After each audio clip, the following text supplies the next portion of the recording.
मुझे भी आज निकलना चाहिए ताकि मैं अपना जो ये एक फरीजा है, मैंने तो इंसाफ किया मगर वो भी इंसाफ करते थे, फैसला देता था पब्लिक के हक में फैसले हुए।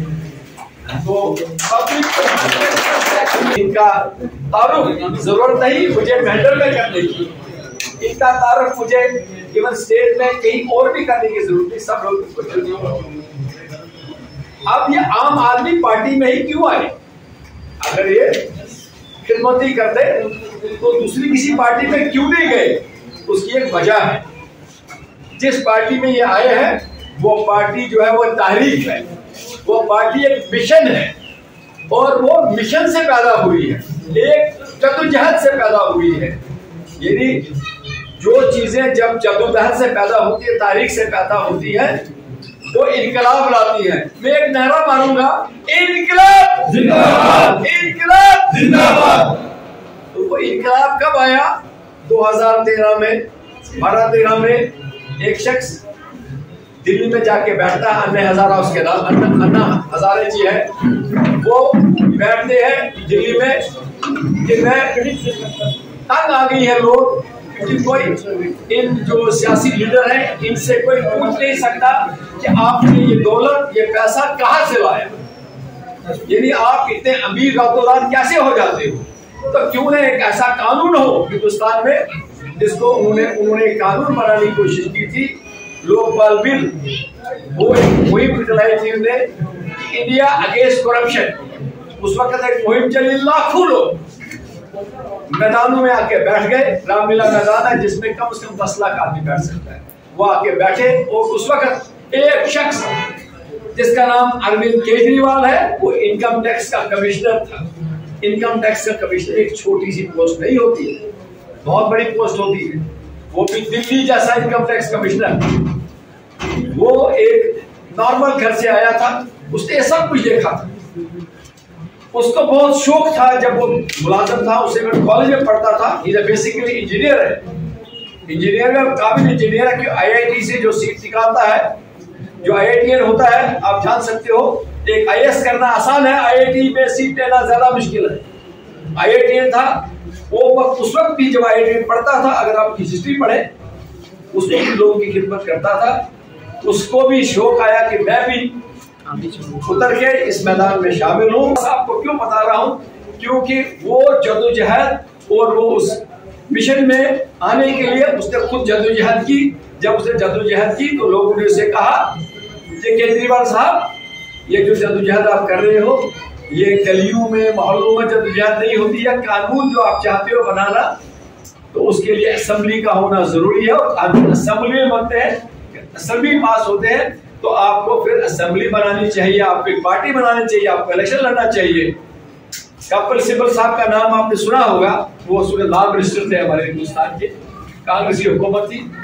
उन्होंने उसको मजाक किया कि आपको बहुत शौक चढ़ा है लीडरिंग करने का, तो फिर करो, इलेक्शन लड़ो, आओ पब्लिक में आओ। अगर आप पब्लिक आपको पसंद करती है तो पता लग जाएगा सबको। उन्होंने इलेक्शन लड़ा, लोगों ने कहा लड़ो, तो उनकी 28 सीटें आई इस पार्टी की, आम आदमी पार्टी की। आप बोलेंगे झाड़ू क्यों निशान रखा? और भी तो निशान रख सकते थे। हिंदुस्तान में इतनी गंदगी हो गई है, पॉलिटिकल गंदगी। उनको जब साथी थे उन्होंने कहा, जनाब कुछ लोगों ने कहा कि यार पॉलिटिक्स बहुत गंदी चीज है, इसके बीच में मत जाओ। आप कोई भी जब होता है ना, क्या पता हमारे जज साहब को भी कहीं ना कहा होगा, कहाँ जा रहे हैं आप, ये पॉलिटिक्स बहुत खराब चीज है। अरविंद केजरीवाल को जब कहा लोगों ने गंदगी मत जाइए, उन्होंने कहा देखो गंदगी तो साफ तभी होगी जब हम उसके अंदर जाएंगे, गंदगी तो कभी साफ होती नहीं जब तक हम उसके अंदर ना जाए। आप मुझे बताइए, गंदगी को साफ करने के लिए झाड़ू उठाना लाजमी है। क्या बगैर झाड़ू के घर की सफाई हो सकती है? नहीं। तो उस वक्त ये फैसला होने का, ठीक है हम निशान ही अपना झाड़ू रखें, हम हिंदुस्तान से गंदी पॉलिटिक्स को दूर भगाएंगे। तो ये था कारण झाड़ू निशान होने का। और उसके बाद 28 सीटें उनकी आई, क्योंकि नई पार्टी, थोड़े से लोग उनके जुड़े, तो भी बहुत बड़ा कमाल होता है। वो भी कहां पर कमाल होता है? दिल्ली जैसे शहर में, जबकि कांग्रेस की उस वक्त हुकूमत और बड़े दिग्गज नेता कांग्रेस के उस वक्त थे, उन्हें मुखालफत की, तो भी 28 सीटें आई। कांग्रेस नहीं चाहती बीजेपी बने, इन्हीं को कहा चलो हम आपका साथ देंगे, क्योंकि 36 सीटें जरूरत थी, 28 थी, उन्हें अपने मिलके इनको सिर्फ 49 दिन हुकूमत करने दी। इनको केजरीवाल साहब को इसने 49 डेज में वो करना शुरू कर दिया। उन्होंने कहा अगर ये शख्स पॉलिटिक्स में रहा या हमें खत्म कर देगा, क्योंकि ये जो सोचता है ये बिल्कुल डिफरेंट आदमी है। उन्हें साथ वापस लिया, फिर दोबारा इलेक्शन हुआ। लोगों ने कहा कि भाई अगर हम इसको पूरा साथ नहीं देंगे तो ये कैसे काम करेगा। फिर उसके बाद एक रिकॉर्ड हुआ, 70 में से 67 सीटें, ये रिकॉर्ड है आपका। आप देख लीजिए, पूरी हिस्ट्री में देख लीजिए, जब से हमारे इलेक्शन हुए किसी पार्टी को इतनी सीटें नहीं आई हैं। 70 में से 60 सीटें मिली और जो वादे इसने लोगों से किए कि मैं आपको 200 यूनिट पावर फ्री दूंगा, आपको 20,000 लीटर पानी दूंगा, आपको बेहतरीन स्कूल दूंगा, आपको मुफ्त इलाज होगा, आपकी सड़कें बनेगी, आपके लिए सारे इंतजाम होंगे, आपको मेट्रो में लड़कियों को या गवर्नमेंट की जितनी भी सर्विसेज हैं उनमें जो हमारी महिलाएं हैं, औरतें हैं, उनसे कोई पैसा नहीं लिया जाएगा।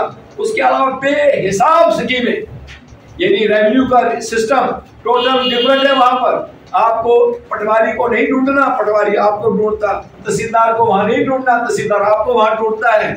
ये वहां का निजाम, लेकिन वो उसने ऐसा एक गवर्नेंस का सिस्टम जो उन्होंने किया केजरीवाल साहब ने, उसमें लोग, मैंने खुद सुना, जो लोग कट्टर बीजेपी के थे, उन्होंने कहा साहब अब किसी और को वोट नहीं देंगे।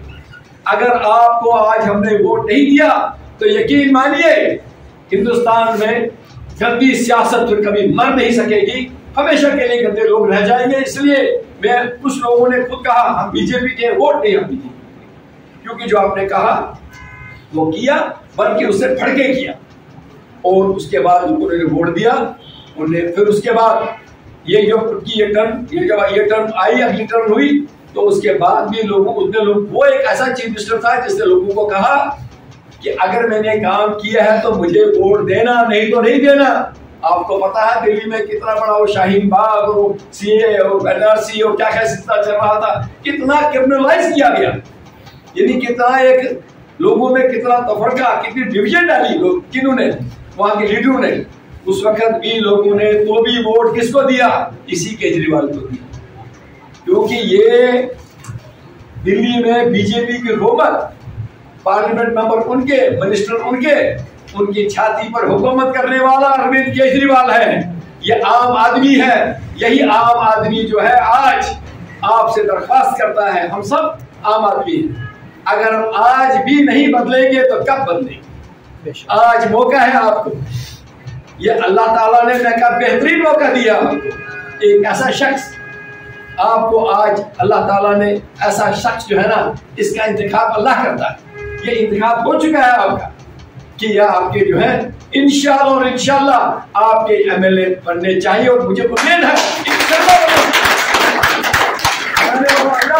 हमें अल्लाह से दुआ करनी है कि अल्लाह ताला ऐसे ही हमारे सारे नेता होंगे तो हमारी सियासत जो है, मुझे अब कहने की जरूरत नहीं, आपको पता है, बिजली फ्री, पानी फ्री, ये सब जो है ये गारंटी है, ये सच है, ये सच के सिवा और कुछ नहीं है, इसमें चुनना कुछ नहीं।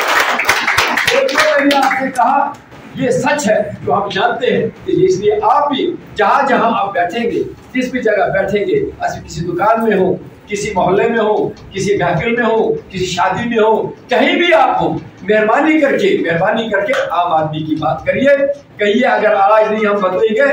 आप जो ये पार्टियां, आज कुछ पार्टियां कहती हैं साहब ये तो बी टीम है बीजेपी की, ये फैलाया जाता है आपको। बोलिए उनको, तब ये बी टीम नहीं थी, तब तुम जब उनकी झोली में जाके बैठे थे, और लोगों को पूछना चाहिए, जब तुम झोली में बैठे थे तुम तो ए के साथ सीधा ए बन गए थे ना, तब तुम्हें नहीं ख्याल था बी और ए का। आज बी ए का ख्याल करके लोगों को गुमराह कर रहे हैं। लेकिन मानिए मोस्ट सेकुलर पार्टी है, जिनको ये पार्टी नहीं, एक मिशन है जिसका काम सिर्फ और सिर्फ आपकी खिदमत करना है। बेहतरीन स्कूल, बेहतरीन अस्पताल, बेहतरीन सड़कें। जैसे मेरे साथी अमित ने कहा कि हम, यकीन मानिए, वो 25 किलोमीटर का जो सड़क है ना, आपने देखा घोड़ा गाड़ी भी नहीं चल सकती उस पर, आप घोड़ा गाड़ी वाली सड़कें हैं आपकी यहाँ पर।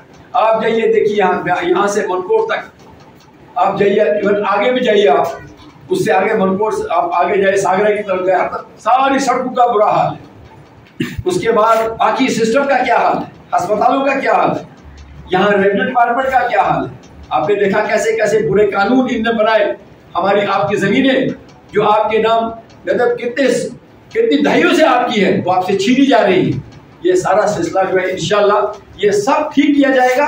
और मैं खास करके नौजवानों को कहता हूँ जो हमारे डेली वेजर हैं, जो कहीं भी हमारे पीएचई के डेली वेजर है या बिजली में है, ये हमारा ये प्रण है, एक पार्टी का ये समझिए एक वादा है आपसे कि जो ही आपकी पार्टी यहाँ हुकूमत करेगी, आएगी, मेजॉरिटी में आएगी, तो सब डेली वेजर इंशाल्लाह पक्के किए जाएंगे पक्का।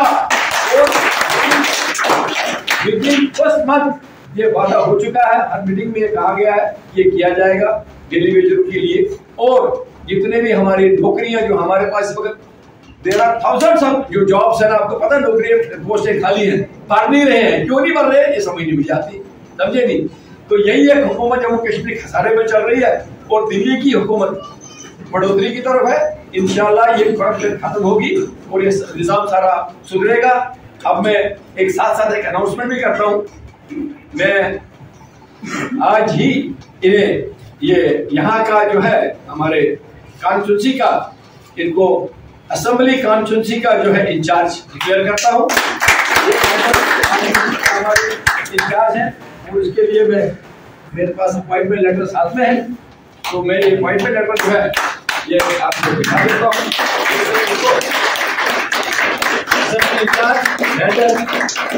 कर दिया गया है, तो मैं अभी अपने अनिल जी से कहूँगा कि वो आके खड़े होकर, कोई जॉइंट सेक्रेटरी है हमारे पार्टी